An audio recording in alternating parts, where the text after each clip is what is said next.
Merhabalar kıymetli izleyicilerim ve takipçilerim. Binur'un Mutfağı kanalıma ve mutfağıma hoş geldiniz. Bugün sizler için yapımı oldukça kolay olan tel tel ayrılan çörek tarifi hazırladım. Bu çöreğin dışı çıtır çıtır, içi yumuşacık oluyor.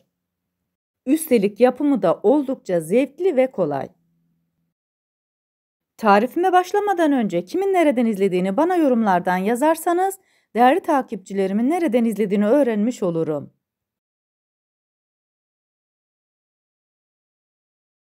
Sizleri daha fazla bekletmeden bu leziz çöreğin tarifine geçiyorum. Herkese iyi seyirler.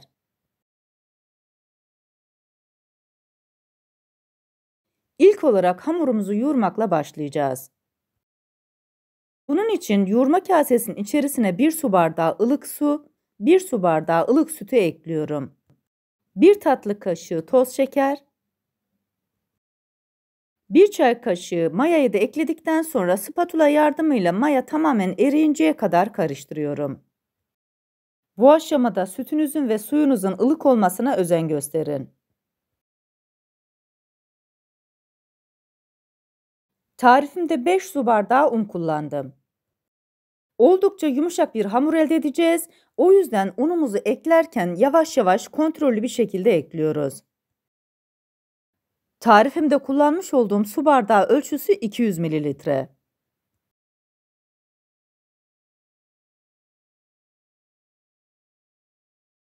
Spatula ile biraz daha karıştırdıktan sonra unun kalan kısmını da koyuyorum.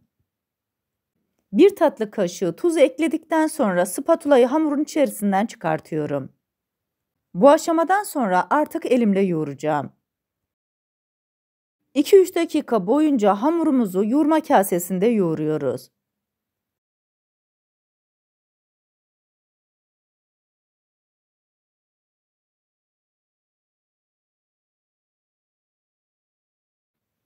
Daha sonra tezgahın üzerine hamuru alıyorum. 4-5 dakika boyunca hamuru tezgahın üzerinde yoğuracağım. Her zaman söylediğim gibi hamurunuzu ne kadar çok yoğurur, ne kadar özlü hamur elde ederseniz yapmış olduğunuz ürünler o kadar güzel ve lezzetli olur. Oldukça güzel bir hamur elde ettik. Hamura yuvarlak bir form veriyorum. Daha sonra 4 eşit parçaya kesiyorum.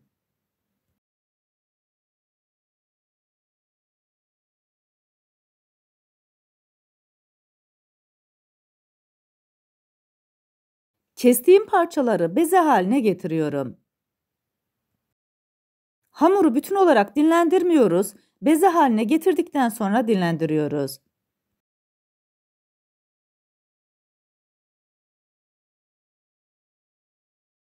Beze haline getirmiş olduğum hamurları tepsinin üzerine unlayarak koyuyorum.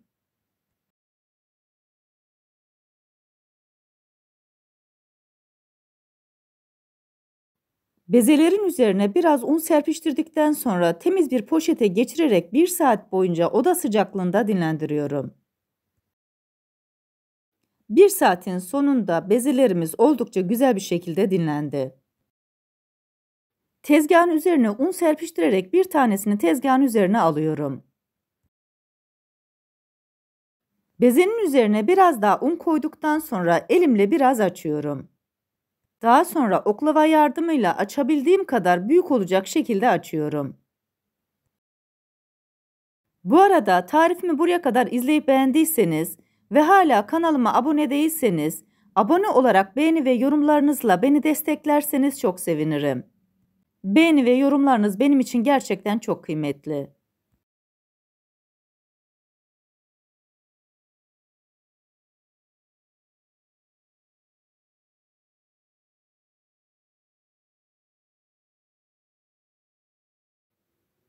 Bezemizi yeteri büyüklükte açtık.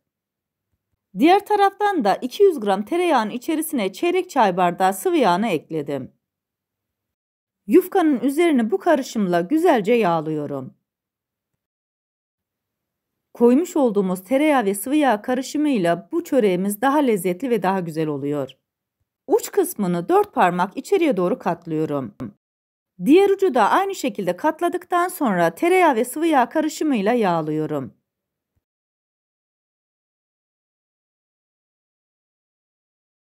Daha sonra tekrar katlama işlemi yapıyorum.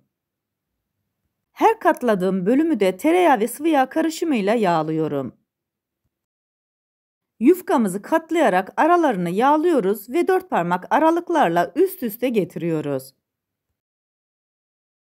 Bu arada tarifimi buraya kadar izleyip beğendiyseniz sosyal medya hesaplarınızdan arkadaşlarınızla paylaşarak bana destek olursanız çok sevinirim. Ayrıca kanalımda birbirinden güzel diğer tariflerim var. Onlara da göz atmayı sakın unutmayın.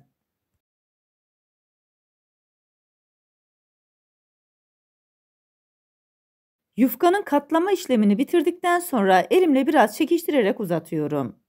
Daha sonra oklavayla tam orta kısmından iz yapıyorum.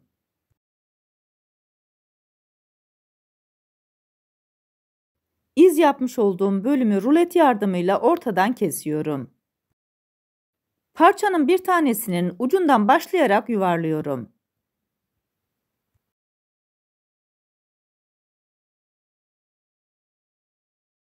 Diğer parçaya geçiyorum. Bu parçanın da kesik olan kısmı üst tarafa gelecek şekilde tekrar rulo yaparak diğerinin üzerine sarıyorum.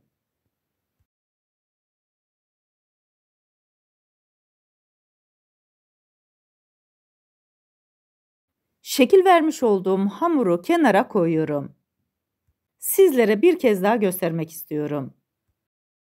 Aralarına tereyağı sürerek katlamış olduğum hamuru tam ortadan ikiye kesiyorum. Uç kısmından başlayarak yuvarlıyorum. İkinci parçanın da kesmiş olduğum bölümü üst tarafa gelecek şekilde diğer hamurun üzerine sarıyorum. Böylelikle şeklini vermiş oluyoruz. Bütün hamurların hepsine bu şekil verdikten sonra tepsiye koydum. Temiz bir poşet geçirerek buzdolabında 1 saat boyunca dinlendiriyorum. 1 saatin sonunda bir tanesini alıyorum.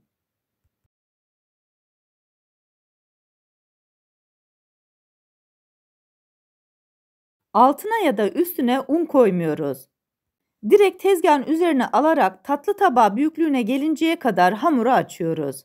Bu aşamada oklavanızı çok fazla bastırmayın. Hafif hareketlerle bezenizi açın. Böylelikle katları daha belirgin olacak. Hazırlamış olduğumuz bu malzemelerle toplamda 4 tane çörek elde edeceğiz. Kullanmış olduğum bütün malzemeleri videomun altındaki açıklama kısmında ölçüleriyle birlikte paylaşıyor olacağım. İsterseniz oradan da bakıp faydalanabilirsiniz. Şekil verdiğim çöreği yağlı kağıt sermiş olduğum fırın tepsisine koyuyorum. Çörekleri ikişerli olacak şekilde pişireceğim.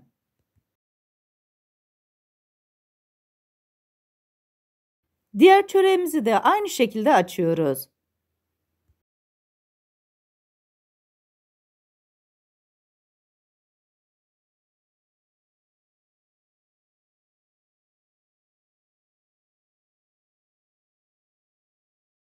Açmış olduğum çörekleri fırın tepsisine yerleştirdim. Yumurta sarısını güzelce çırptıktan sonra çöreklerin üzerine sürüyorum. Fırınımızı da 180 derece alt üst ayara açtık. Çöreklerimizi sıcak fırına koyacağız. Daha güzel gözükmesi için üzerlerine çörek otu ve susam serpiştiriyorum. Bu aşamada sizler isterseniz ikisini de kullanabilirsiniz ya da hangisini tercih ediyorsanız onu kullanabilirsiniz.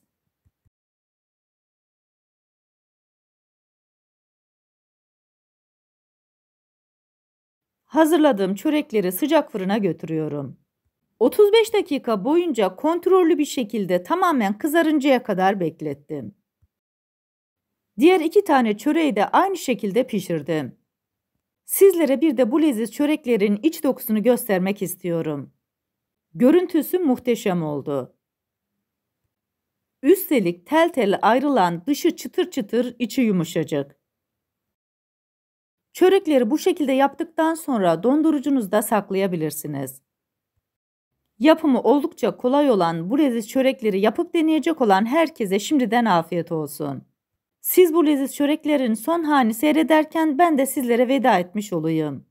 Bir tarifimizin daha sonuna geldik. Videomu izlediğiniz için teşekkür ederim.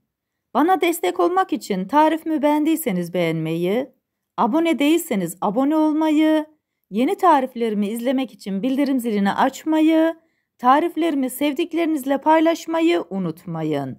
Her şeyin gönlünüzce olması dileğiyle.